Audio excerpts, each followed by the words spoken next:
كنت ميتا في بحور الغي والإثم غريقا كنت عابدا في طيور. السلام عليكم ومرحبا بكم. اليوم راح نديرو وصفة التغطولات خبيوها للسهرات الرمضانية، تجي بزاف بنينة ومقرمشة.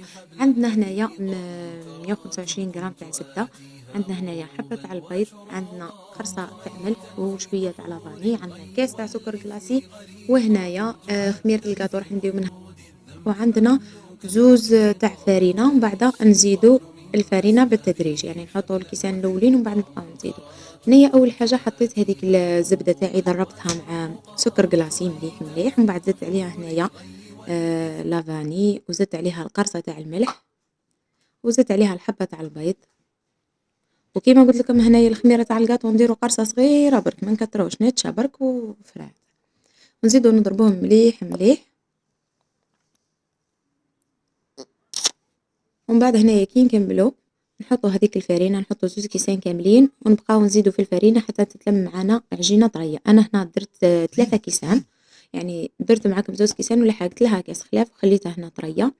نجيبو هنايا ليمول تاعنا تاع التغطولات، ما ندهنوهم ما نديرو لهم والو، نديرو شوي فرينة في يدينا باش ما تلصقش، ونبداو نشكلو الحبات تاعنا هكا بهذه الطريقة، ونديروها من هنايا بالموس، ولازم نخربوها هنايا كيما راكم تشوفوا، نجيبو فرشيطة ونخربوها مليح باش ما تنفخش معانا، باسكو حطينا لها شوية تاع خميرة.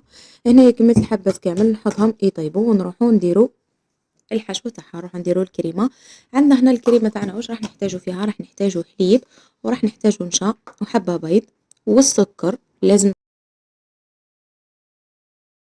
حطوا فيها السكر. هنايا ديروا 5 ملاعق تاع سكر، واللي يحب الحلاوة كتر يقدر يزيد. المهم درت 4 ملاعق تاع نشا مش معمرين مليح، وحبة تاع بيض، ودرت 3 كيسان تاع حليب، و5 مغارف تاع سكر. خلطوهم مليح بارد في بارد. بعد ما نخلطوهم لهنايا نحطوهم فوق النار، بعد ما يطيبوا نجيبوا الخليط تاعنا هنايا قسمته على 2 كما راكم تشوفوا. هنايا راح ندير فيه ملعقة، نص ملعقة صغيرة تاع زبدة، نقسم الخليط تاعي على 2، ومن بعد كل واحد وندير له الكو. هنايا هذا درت له كو تاع الفراز، وهنايا درت له الكو تاع الكراميل، درت له فلو كراميل، والاخر درت له فلو تاع الفراز. عمرت هنايا لي طاغطولات تاعي بعد ما طابوا لي، ومن بعد نمشيو للديكوراسيون. هنا الديكور ديكوري كيما تحبي. انا هنا هذوك اللي درتهم بالفراز، الفلان فراز زينتهم بالفراز والكيوي هكا، ودرت لهم هذاك الأوراق الذهبية من الفوق كيما راكم تشوفوا. هذه هي طريقة تزيين اختياري، كل واحد يزين كيما حب.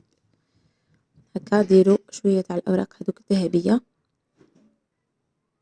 وفرات، هذه هي. ونروحوا هنايا باش نزينوا هذيك تاعنا تاع الكراميل، درت لها شوية تاع بنان، ودرت لها هنايا الشوكولا، ودرت لها الأوراق الذهبية. هنايا بعد ما كملت راح نحطهم في الكيسات تاعهم ونشوفوهم المقطع النهائي تاعهم. وهنايا الشكل النهائي تاع لي طاغطولات تاعي. ان شاء الله يكونوا يعجبوكم وتستفادوا من الوصفة، جاو بزاف بنان. نتمنى ان شاء الله انكم تجربوهم، والسلام عليكم. كنت ميتا في بحور الغي والإثم غريقا كنت عابدا في قيود الذنب مملوكا رقيقا مد لي الشيطان من أسبابه حبلا وثيقا.